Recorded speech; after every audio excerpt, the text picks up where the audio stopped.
बिस्मिल्लाहिर्रहमानिर्रहीम। Welcome to the web design and development in lecture number 20। Last lecture में हमने PHP basic start की थी और उसमें हमने सबसे पहले ओरिजिन्स की बात की कि PHP का ओरिजिन्स क्या है और उसके सिंटेक्स के बारे में बात स्टार्ट की थी, वेरिएबल्स के बारे में बात हुई थी। आज हम वहीं से आगे स्टार्ट करेंगे और बकिया जो चीज़ें हैं PHP की वो हम डिटेल से देखेंगे। वेरिएबल्स के बारे में लास्ट में मैंने यही कहा था कि वेरिएबल्स लाइक द जावास्क्रिप्ट, जैसे आप जावास्क्रिप्ट में बनाते हैं सेम वैसे ही यहाँ पे बनाएंगे। फ़र्क सिर्फ ये आएगा कि यहाँ पे आप वेरिएबल नाम के साथ $साइन जो है वो लाजमी लगाएंगे, अदरवाइज़ यहाँ पे सिंटैक्स एरर जनरेट होगा। यानी नाम शुरू करने से पहले $साइन और फिर आगे वेरिएबल का नाम। आगे एग्जांपल्स में हम उसको देख लेंगे। दूसरी बातें कुछ हुई थी इसमें कि कुछ इसमें फंक्शंस हैं वेरिएबल से रिलेटेड। अनसेट का फंक्शन हमने कहा था वेरिएबल को नल पे सेट कर देता है। इस सेट का फंक्शन जो है वो तब नल पे सेट करता है जब आप उसमें कोई वैल्यू नहीं डालते, अदरवाइज़ वो नहीं करेगा सेट। एरर रिपोर्टिंग की बात हुई थी। नेक्स्ट जो हमारी चीज़ है वो प्रिमिटिव टाइप्स जो है वो कौन सी मतलब हैं, जिनको हम स्केलर टाइप्स भी कहते हैं। 4 स्केलर टाइप्स हैं बेसिकली। बूलियन है, इंटीजर है, डबल और स्ट्रिंग। ये 4 स्केलर टाइप्स हैं जो कि PHP में इस्तेमाल होती हैं। And 2 compound types, arrays and objects. तो कंपाउंड टाइप्स के लिए हमारे पास अरेज आ जाते हैं और ऑब्जेक्ट्स हैं। और 2 स्पेशल टाइप्स हैं जिसको हम एक को रिसोर्स बोलते हैं और दूसरे को नल जो है वो बोलते हैं। Integer and double are like to those of other languages. Integer और डबल बिल्कुल वैसे ही काम करते हैं जैसे दूसरी C++ और C लैंग्वेज में आप देखते आए हैं। यहाँ पे भी इंटीजर का काम वही है जो वहाँ पे होता था। बूलियन वैल्यूज़ जो हैं वो 2 ही हैं, ट्रू या फॉल्स होगा, और ये केस सेंसिटिव हैं, यानी आपने इनको स्मॉल केस में ही लिखना है, ट्रू और फॉल्स को। जब आप किसी वेरिएबल में ट्रू या फॉल्स वैल्यू के तौर पे असाइन करेंगे तो ऑटोमेटिकली जो उसकी टाइप है वो बूलियन सेट हो जाती है। स्ट्रिंग की बात कर लेते हैं कि स्ट्रिंग से रिलेटेड जो है वो क्या चीज़ है जो आपने कंसीडर करनी है। बेसिकली यहाँ पे करैक्टर्स यानी सिंगल बाइट में होते हैं। जैसे आपको पता है नॉर्मली एक करैक्टर हमारा 1 बाइट लेता है मेमोरी में। वो हमारी हर लैंग्वेजेस में, बल्कि कंप्यूटर में ही रैम के अंदर या दूसरी मेमोरी मैनेजमेंट टेक्निक्स के अंदर आपने पढ़ा हुआ है कि एक करैक्टर मेमोरी जो है वो सिंगल बाइट कंज्यूम करता है। String literal use the single और डबल कोट्स, यानी जो स्ट्रिंग लिटरल्स हैं वो या तो सिंगल कोट में लिख सकते हैं या डबल कोट्स में लिख सकते हैं। सिंगल कोट में जो स्ट्रिंग लिटरल्स आप लिखते हैं वो इंटरपोलेटेड जो है वो नहीं होते, यानी उनके साथ आप मतलब एस्केप सीक्वेंसेस नहीं लगा सकते। बेसिकली एस्केप सीक्वेंसेस वही न्यू लाइन करैक्टर हो गया या बीप यानी अलार्म वाला आप एस्केप सीक्वेंस जानते हैं, या टैब स्पेसेस यानी वो हम इसमें यूज़ करेंगे तो वो रिकग्नाइज नहीं होंगे अगर हम single quotation mark literals use करेंगे। अगर आपने वो फॉर्मेटिंग करनी है आउटपुट और उसमें तमाम ये एस्केप सीक्वेंसेस करैक्टर्स ऐड करने हैं तो ये लाजमी है कि आप उस स्ट्रिंग को डबल कोट्स में लिखें। और डबल कोट्स जो है वो इंटरपोलेटेड स्ट्रिंग होती है, यानी इसका मतलब कि आप उसमें एस्केप सीक्वेंसेस ऐड कर लेंगे जो कि रिकग्नाइज हो जाते हैं। तो ये दोनों में बेसिकली फ़र्क है। प्री डिफाइंड फंक्शंस कौन कौन से हैं, यानी पहले से जो बिल्ड इन फंक्शंस हैं कुछ का जिक्र हम करेंगे, सारे नहीं करेंगे। बाकी बुक में भी अवेलेबल हैं, वो सारे आप उनको देख लेंगे और उनका यूज़ भी ज़ाहिर है वैसे ही है जैसे C या C++ में आप यूज़ करते हैं। फ्लोर का फंक्शन है, सीलिंग का फंक्शन है, सील यानी सीलिंग और फ्लोर मालूम करने के लिए। राउंड है, वैल्यू को राउंड करने के लिए 0 decimal places, 1 decimal places. Absolute value का फंक्शन है, मिनिमम वैल्यू फाइंड करने का फंक्शन है। मिन और मैक्स जो है वो maximum value. Random value choose करने के लिए रैंड यानी RAND का फंक्शन यूज़ होता है। और इसके अलावा और भी काफ़ी सारे मैथमेटिकल फंक्शंस हैं जो आप यूज़ कर सकते हैं, और लिस्ट जो है वो आपकी बुक में भी है और इंटरनेट पे भी आपको मिल जाएगी।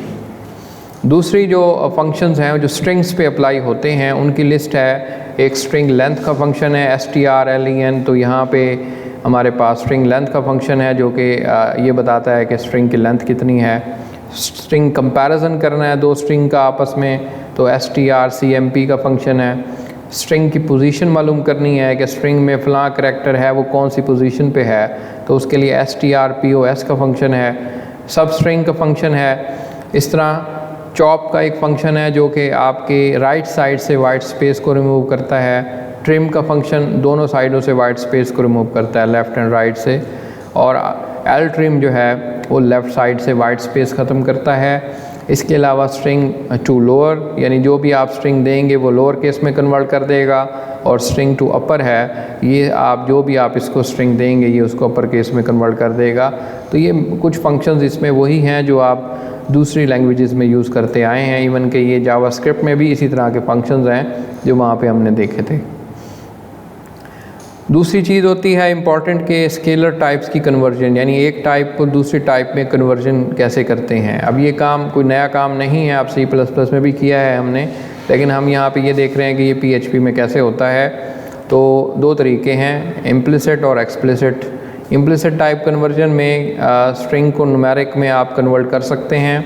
If the string contains an e और an e then it's converted to the double, otherwise to integer. यानी हम यहाँ पे फर्स्ट करें स्ट्रिंग में कैपिटल ई है या ई है तो वो तो डबल में होगा, क्योंकि उसमें एक्सपोनेंशियल आ जाती है चीज़ें, तो वो ई से एक्सपोनेंशियल बनता है, इसलिए वो उसको डबल में कन्वर्ट करता है। बाकी तमाम जो स्ट्रिंग्स हैं, यानी उसमें ए बी से ए टू जी जो भी आप यूज़ करेंगे वो सारे इंटीजर्स में, यानी उसकी आस्की वैल्यू के मुताबिक कन्वर्ट हो जाते हैं। If the string does not begin with the sign और a digit that is the zero will be used. अगर आपने कोई स्ट्रिंग जो है वो किसी साइन से शुरू नहीं की तो उसको ज़ीरो में कन्वर्ट कर दिया जाता है। एक्सप्लिसिट टाइप कन्वर्जन में अब आप खुद करते हैं, इम्प्लिसिट में तो ये आपका इंटरप्रेटर खुद ही जो है उसको कन्वर्ट कर लेता है। एक्सप्लिसिट में आपको पूरा बताना पड़ता है कि आपने किस टाइप को किस में कन्वर्ट करना है। यहाँ पे मैं ये कह रहा हूँ एग्जांपल में, पहली कास्ट आप देखें कि यहाँ पे डॉलर टोटल मैंने ये वेरिएबल लिखा हुआ है। मैं ये चाह रहा हूँ कि ये जो टोटल का वेरिएबल है इसे इंट में कन्वर्ट कर दो। इसी तरह मैं ये कह रहा हूँ इंटरवल में कन्वर्ट कर दो। ये मैं कह रहा हूँ कि इंटीजर इसकी टाइप सेट कर दो, यानी सेट टाइप का फंक्शन है। ये बेसिकली यहाँ पे आपकी ये जो टोटल की पहले जो भी टाइप होगी ये उसको इंटीजर कर देगा। And this type of variable can be determine with the get type, यानी गेट टाइप मालूम कर सकते हैं। गेट टाइप फंक्शन बेसिकली ये बताता है कि भाई इस वेरिएबल की टाइप क्या है। मिसाल के तौर पर यहाँ पे गेट टाइप डॉलर टोटल लिखा हुआ है मैंने, तो इसका मतलब यहाँ पे ये है कि इसकी टाइप मैं मालूम करना चाह रहा हूँ। और रिटर्न्स ये अननोन करेगा, क्योंकि अगर आपने इसमें वैल्यू ही नहीं डाली तब तक ये अननोन ही कहेगा। इस इंटीजर यानी टोटल है ये बूलियन वैल्यू रिटर्न करेगा, यानी ये बताएगा कि टोटल इस वक्त ट्रू है या फॉल्स है। तो ये काफ़ी यूज़फुल फंक्शन है जो आगे वेबसाइट्स बनाते हुए हम यूज़ करेंगे। तो ये इनके बारे में आपने इनको याद रखना है। आउटपुट के हवाले से जैसे आप पता है कि आउटपुट जो है वो हम किस तरीके से करते हैं C या C++ में, जावास्क्रिप्ट में भी हमने देखा था। यहाँ पे PHP में तीन तरीके हैं, तीन फंक्शंस हैं बेसिकली। एक इको का फंक्शन है, दूसरा प्रिंट का है और तीसरा है printf का फंक्शन। इको और प्रिंट का फंक्शन एक स्ट्रिंग लेता है और उसको कोरस करके वैल्यू जो है वो स्ट्रिंग जो है उसको शो करता है। कोरस का मतलब यहाँ पे वही टाइप कास्टिंग यानी इम्प्लिसिट टाइप कास्टिंग की बात हम कर रहे हैं। यहाँ पे एग्जांपल है, मैंने इको और डबल कोट्स में हेलो देयर लिखा हुआ है, तो ये एज इट वैसे का वैसे शो हो जाएगा। इसको आप इस तरह भी लिख सकते हैं, यानी ब्रेसेस के अंदर। और इको अगर आप कोई वेरिएबल की वैल्यू प्रिंट करना चाहते हैं तो मैं इको $साइन और आगे वेरिएबल का नाम। प्रिंट का मेथड भी आप ऐसे यूज़ कर सकते हैं कि यहाँ मैंने प्रिंट डबल कोट्स में वेलकम लिखा हुआ है, तो ये एज सच स्क्रीन पे प्रिंट हो जाएगा यानी डॉक्यूमेंट में। इसी तरह इसको आप ये ब्रेसेस में भी लिख सकते हैं। और फाइनली आप कोई वैल्यू भी प्रिंट कर सकते हैं, इवन के कोई वेरिएबल भी यूज़ कर सकते हैं जैसे इको में हमने किया है। इनकी एग्जांपल्स हैं जो हम अगले लेक्चर्स में कवर करेंगे कोडिंग करके। आगे जो चीज़ आती है उसको हम बोलते हैं कंट्रोल स्टेटमेंट्स। तो कंट्रोल स्टेटमेंट्स वही हैं इफ़ एल्स और एल्स इफ़ और स्विच स्टेटमेंट, ये तीन हैं। ये हम फ्रीक्वेंटली अपने सी या C++ के कोड में यूज़ करते रहे हैं और इवन के जावास्क्रिप्ट में भी हमने इनको डिटेल से देखा है। ये बिल्कुल वैसे की वैसे ही हैं, इनका सिंटैक्स भी तकरीबन उससे मिलता जुलता है, लेकिन यहाँ पे आपको पता होना चाहिए कि if और else और else if और switch, ये 3-4 जो हैं वो स्ट्रक्चर्स हैं जो यूज़ होते हैं। स्विच स्टेटमेंट के हवाले से the switch expression type must be integer, double और स्ट्रिंग। तो ये जो स्विच के अंदर हम बताते हैं बेसिकली वो वेरिएबल हमारा होता है, बेसिकली वो वेरिएबल इंटीजर होना चाहिए, डबल या स्ट्रिंग होना चाहिए। ये एज सच वहाँ पे भी था, यहाँ पे भी वही केस यूज़ कर रहे हैं। लूप्स कौन कौन से हैं PHP में? 3 लूप्स हैं जी, वाइल, डू वाइल और फॉर, और यही 3 लूप्स हर लैंग्वेज में होते हैं।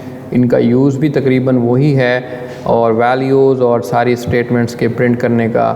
तो इनकी हम आगे पावर्स वाली एग्जांपल्स देखेंगे आगे चल के नेक्स्ट लेक्चर्स में। आगे जो इम्पोर्टेंट चीज़ आ जाती है वो अरेज़ हैं। अरेज़ जो हैं वो आपको पता है काफ़ी इम्पोर्टेंट होती हैं हमारे प्रोग्रामिंग में। तो arrays not like the arrays of any other programming language and PHP arrays is generalisation of arrays of the other languages. Basically C या C++ की अरे के अंदर आप जो है वो एक ही तरह से अरे बना सकते हैं और उसके अंदर तमाम वैल्यूज़ भी हम असाइन कर देते हैं, लेकिन PHP की अरे थोड़ी मुख्तलिफ होती है। And PHP array is really mapping to the keys value. हम इसमें कीज़ भी साथ ऐड कर सकते हैं, यानी उसमें तो जस्ट हम वैल्यू सिंगल, या तो हम कोई उसमें, यानी आपने देखा था कि उसमें हम जब एक अरे बना देते हैं तो उसमें इंटीजर की अरे बनाएंगे तो उसमें इंटीजर स्टोर कर सकते हैं, डबल की बनाएंगे तो डबल वैल्यू स्टोर कर सकते हैं, स्ट्रिंग्स की बनाएंगे तो स्ट्रिंग स्टोर कर सकते हैं। क्योंकि PHP में डायनेमिक टाइप है, यही बात हमने जावास्क्रिप्ट में भी की थी।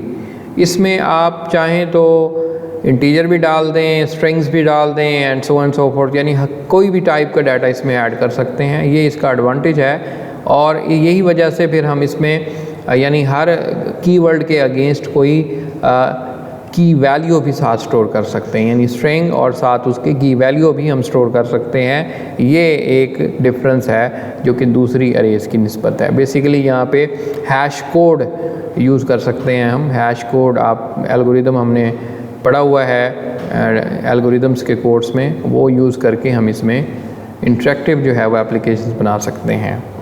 अब इसकी कुछ एग्जांपल्स देख लेते हैं। यहाँ पे हम अरे का मेथड है वो यूज़ करते हैं। बेसिकली अरे का मेथड आपसे एक या एक से ज़्यादा कीज़ वैल्यूज पेयर्स लेता है। यहाँ पे keys are non negative regular integer literals, यानी ये कीज़ जो हैं या तो स्ट्रिंग्स हो सकती हैं या कोई नॉन नेगेटिव इंटीजर हो सकता है। बाकी वैल्यू इसमें कुछ भी आ सकती हैं। मैंने अब यहाँ पे एक अरे बनाई है जिसका नाम रखा है list1। list1 मैंने उसको डॉलर से शुरू किया और उसमें सिंपल मैंने अरे बनाई। एक और तरीके से मैंने अरे बनाई है list2 के नाम से, उसमें मैंने डायरेक्ट ही वैल्यूज़ डाल दी हैं 17, 24, 45 एंड 90। उसके बाद एक तीसरी अरे बनाई है जिसमें मैं की वैल्यू पेयर भी दे रहा हूँ। इसमें आप देखें कि मैं एप्पल्स एक कीवर्ड है और उसको मैं वैल्यू दे रहा हूँ 0। ऑरेंज को मैं यहाँ पे 1 दे रहा हूँ। ग्रैप्स जो है उसको मैंने यहाँ पे 2 दी है। इसी तरह मैं आगे कॉमा लगा के आगे 4, 5 एंड सो जितनी वैल्यूज़ ऐड करना चाहता हूँ वो मैं ऐड करवा लूँगा। list4 आप देखें, इसमें मैंने कीवर्ड पहले दिया है, नाम पहले दिया है और उसका जो इंटीजर लिटरल है वो मैंने बाद में दिया है। तो दोनों तरीके आप इसमें यूज़ कर सकते हैं, चाहे तो आप की वैल्यू पहले दे दें, चाहे आप बाद में दे दें। उनका जो टेक्निकली है वो कोई डिफरेंस नहीं है, सिर्फ देखने से के हवाले से है। आप मतलब जिस तरह इसको सूटेबल आपको लगे आप इसको यूज़ कर लें। यहाँ पे जैसे जैन को मैंने यहाँ 17 की नंबर दिया हुआ है, तो ये चीज़ जो है वो PHP के अंदर काफ़ी मतलब पावरफुल चीज़ है। इससे हम काफ़ी सारी प्रॉब्लम सॉल्व कर लेते हैं। अब अगला सवाल ये पैदा होता है कि अरेज़ को एक्सेस कैसे करें। उनके एलिमेंट्स यानी अरे को तो हम बना चुके हैं और अरेज़ जो है वो बन जाएगी, लेकिन उसके अंदर जो वैल्यूज़ पड़ी हैं उनको मैं एक्सेस कैसे करूँगा। Individual arrays element can be access through the subscripting. तो यहाँ पे सबस्क्रिप्टिंग हम इंडेक्स भी कहते हैं इसको, उसके ज़रिए एक्सेस करेंगे। जैसे मैंने list4 कहा हुआ है मैंने 4 के ऊपर 7 डाल दिया तो उसके 4th वाले जो इंडेक्स के ऊपर 7 स्टोर हो जाएगा। यहाँ पे मैं कह रहा हूँ कि लिस्ट डे वाले इंडेक्स पे जाके ट्यूसडे जो है वो डाल दो।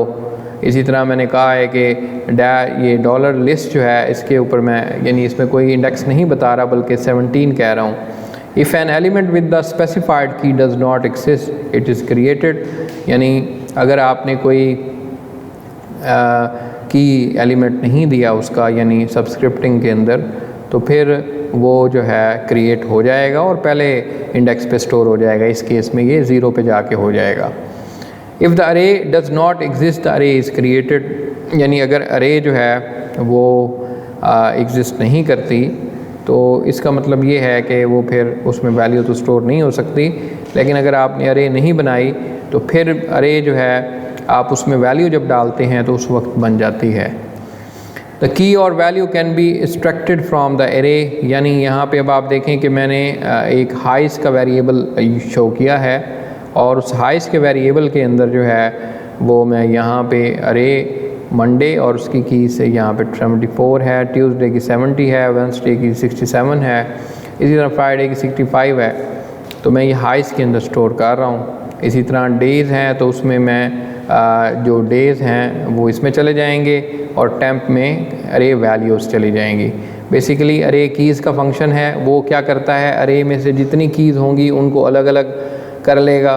और अरेज वैल्यूज़ का जो फंक्शन है, जो उसकी वैल्यूज़ होंगी, जैसे एक अरे कीज़ के अंदर हाइस में कौन सी चीज़ वो उठाएगा, वो बेसिकली यहाँ पे 74, 70, 67, 62 और 65 एक्सट्रैक्ट करके डेज़ में स्टोर कर देगा।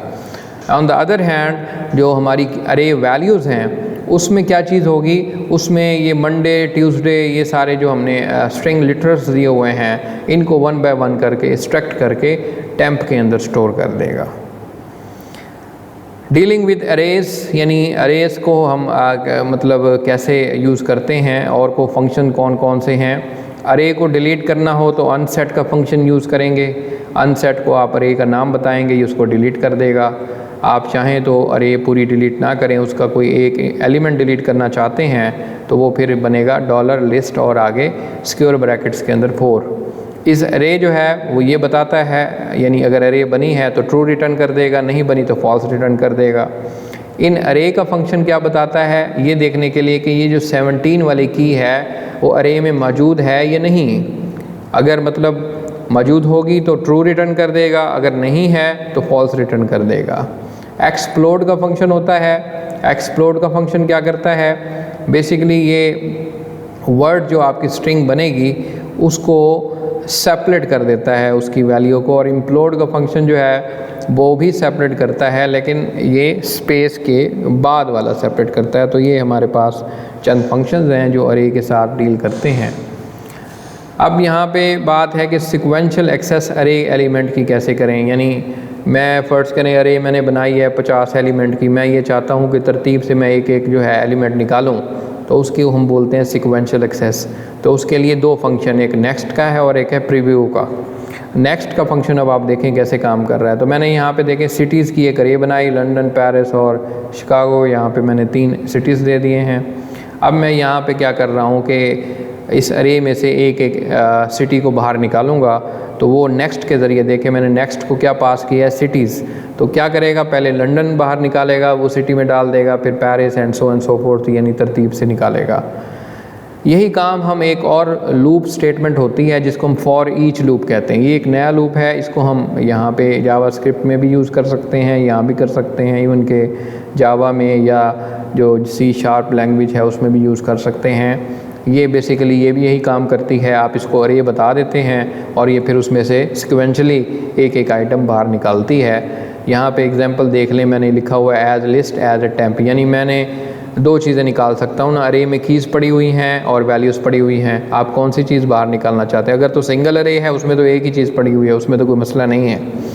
यहाँ पे देखें मैंने for each list as a temp, यानी टेम्प जो है उसमें जो पड़ा हुआ है वो मैं बाहर निकाल रहा हूँ और हर लाइन के आखिर में ब्रेक भी लगा रहा हूँ। और उसके बाद वैल्यू को करने के लिए अरे एज की वैल्यू यहाँ पे मैं बताऊँगा। जैसे मैंने यहाँ पे lows as day is equal to temp रखा है, तो ये भी आप इस तरीके से मैनेज कर सकते हैं। अरे को सॉल्ट करने के लिए कौन से फंक्शन यूज़ होते हैं? बेसिकली यहाँ पे सॉल्ट का फंक्शन यूज़ होता है। हम सॉल्ट को एक लिस्ट दे दें तो वो सारी सॉल्ट कर देता है। सॉल्ट वो इस सेंस में करेगा H ये 100 C और 20 और A दिया है, तो इसको सॉल्ट हम करेंगे तो A पहले आ जाएगा, फिर C और फिर आगे नंबर्स आएंगे। A sort is the values array but the key in the key value relationship intended for hash key sort, यानी अगर आपने हैश कीज़ के साथ इसको सॉल्ट करना है तो उसको फिर हम की सॉर्ट कहते हैं। इनकी एग्जांपल भी हम आगे चल के कवर करेंगे। आखिर में हम देखेंगे कि फंक्शंस कैसे बनते हैं। बेसिकली फ़ंक्शन वैसे बनते हैं जैसे जावास्क्रिप्ट में बनते हैं। यहाँ भी देख लेते हैं कि कैसे बनेंगे। फंक्शन का कीवर्ड आएगा, फंक्शन का नाम आएगा और आगे पैरामीटर्स आएंगे उसके ब्रैकेट के अंदर, और बॉडी वही 4-5 चीज़ें हैं जो हम पहले भी यूज़ करते आए हैं। Function need not be the defined before the card, यानी ये बात तो आपको पता है कि फ़ंक्शन बनाने से पहले मैं उसको कॉल नहीं कर सकता। वो तो हर प्रोग्रामिंग लैंग्वेज में यही रूल जो है वो हम यूज़ करते हैं। फंक्शन ओवरलोडिंग सपोर्ट नहीं करती PHP में, जैसे C++ में कर सकते हैं फंक्शन ओवरलोडिंग, यहाँ पे नहीं हो सकती। And function name are not case sensitive, यानी इसके जो नाम होते हैं वो आप कैपिटल में लिखें या स्मॉल में लिखें, इससे कोई फ़र्क नहीं पड़ता क्योंकि ये केस सेंसिटिव नहीं होते। The return statement is use to return a value, जैसे अगर कोई वैल्यू रिटर्न हो रही है तो उस केस में हम रिटर्न स्टेटमेंट यूज़ करेंगे, अदरवाइज़ नहीं करेंगे। If there is no return there is no return value.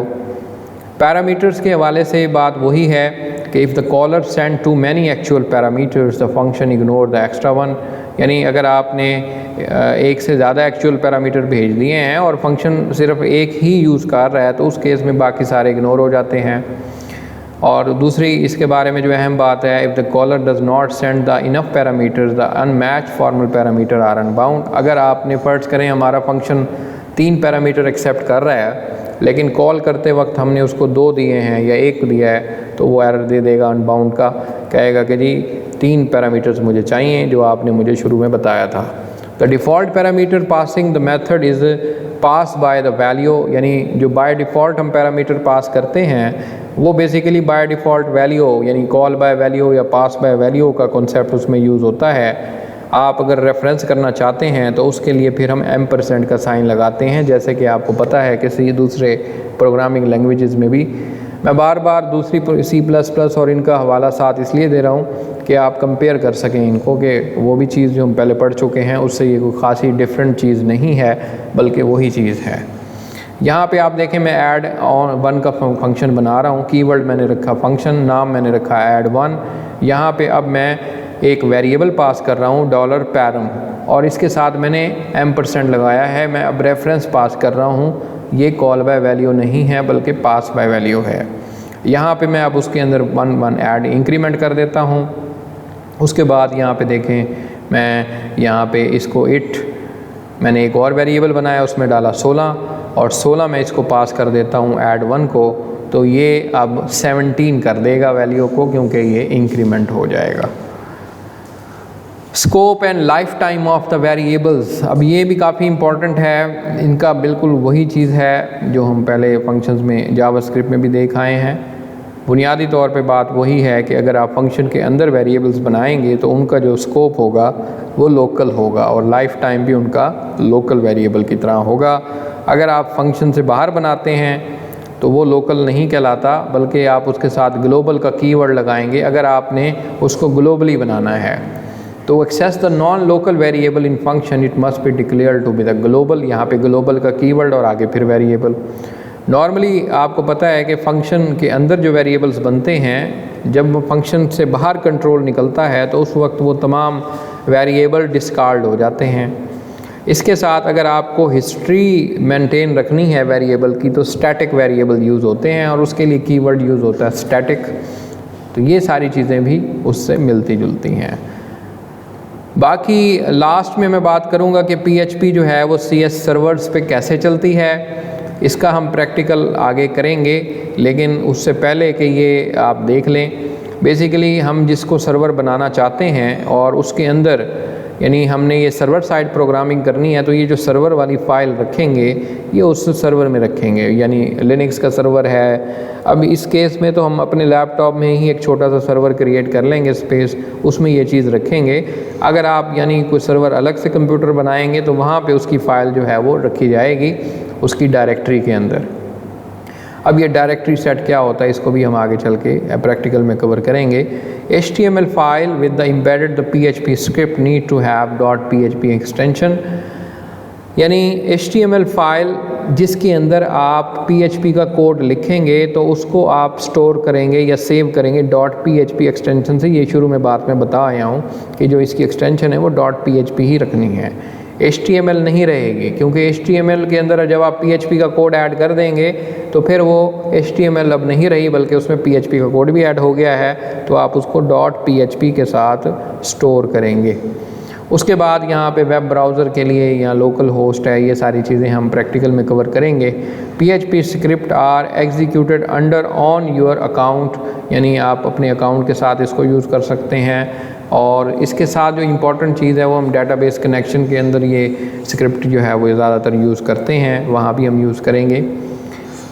तो आज का लेक्चर हम यहीं पे ख़त्म करते हैं। आज के लेक्चर में बेसिकली हमने पिछले लेक्चर से कंटिन्यूएशन के स्टार्ट करते हुए variables, parameter types, outputs, control statements, arrays और फंक्शन और आखिर में PHP सर्वर्स पे कैसे चलेगी, ये चीज़ें डिटेल से डिस्कस की हैं। मुझे उम्मीद है आपने इनको समझ लिया होगा। बुक में भी आपने इसको डिटेल से पढ़ना है और आगे चल के हम इसकी कुछ और चीज़ें रहती हैं वो कवर करेंगे और फिर इसके प्रैक्टिकल एग्जांपल्स की तरफ चलेंगे। उस वक्त तक आप इनको पढ़ लें ताकि वो एग्जांपल्स आपको समझ आ सकें। तो आज का लेक्चर यहीं पे ख़त्म होता है। अगले लेक्चर तक के लिए खुदा हाफ़िज़।